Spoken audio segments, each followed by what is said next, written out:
Okay.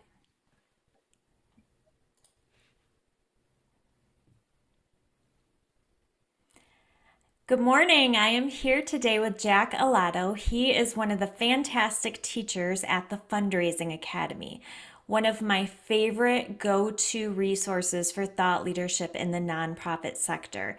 We are so excited to have you here, Jack. And I'm especially intrigued by what we're going to talk about today, which is epic fails in the nonprofit sector. I think we've all had a few of those. Before we dig into that, go ahead and tell us a little bit about how you work with nonprofits and your background. My background is I am a certified fundraising executive, and I primarily worked in healthcare philanthropy during my career. But lately, I've been a trainer at National University, which hosts the Fundraising Academy, as you mentioned, and we do webinars. We do a cost selling series. It's been a great fun for me to do those things. Your cause selling series is amazing. We've featured a couple of your teachers in our webinar series, and in fact, I think we've put them on demand on our website because they're just so awesome. The content is like nothing else out there. It's very Yeah, cool to I be a part of. Yeah, it's a great program, and I've worked with lots of different programs in my career, and this is the one that I've settled on, and it is amazing. Very cool. Well, I mean, I heard you did a webinar on epic fails, and I think there was 10 total. We probably can't get into all 10 today because this is a short podcast, but I'm intrigued. I want to hear at least the top three. Great.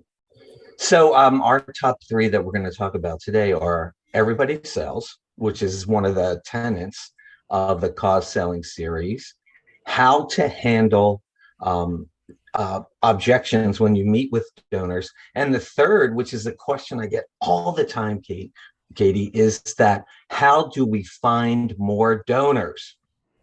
So those Amen to are our that. top. uh, That's a question we get all the time as well. So let's go ahead. Let's get started. I'm curious, what do you mean by everybody sells?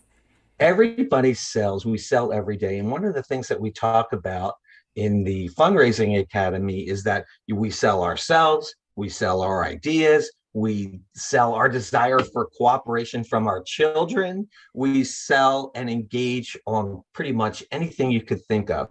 And cause selling has as its premise that we sell our causes.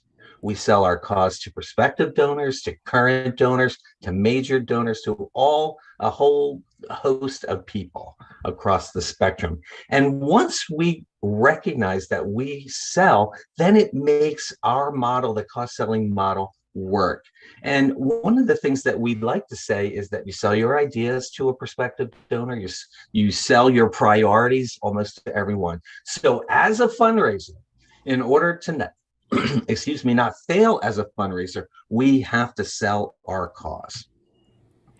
Okay, well, I get that. I get that. I also like used car salesman is going through my mind, which is ironic because I'm the daughter of a used car salesman. But how do we do that? How do we not make it kind of icky when we're selling something?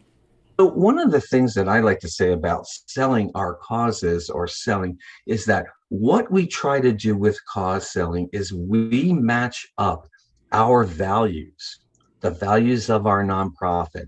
We match up our mission, our vision with a prospective donor. And then when we sell those things, we match them up. We find those prospects out there who share those values, that vision, and that mission. And that's selling. It sounds a lot like building your value proposition. Yes. Am I right on that? Or Oh, absolutely. And that's part of that selling process that we talk about in the cost selling model. The basis, the foundational basis of selling is building relationships.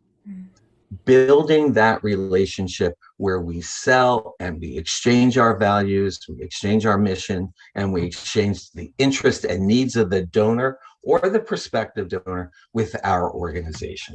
So the first epic fail that we always like to talk about is not recognize that that's what we are doing. We're selling. It does put a little bit of a lens of clarity on it because I know we're coached so often in the sector to build relationships, and we do, and I think we want to, but it's almost like we're asked at times to negate the fact that we are representing a mission that needs funding. Yeah. And, we need friends, but we also need support. So I like the straight approach with this.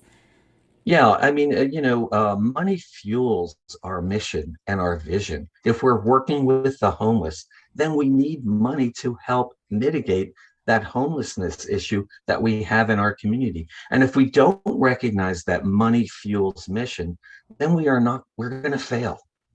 We're Yeah. not going to be able to do it. So, my co-founder of Do More Good, Bill McKendry, he always tells this story of meeting Mother Teresa, and they had a conversation about no margin, no mission.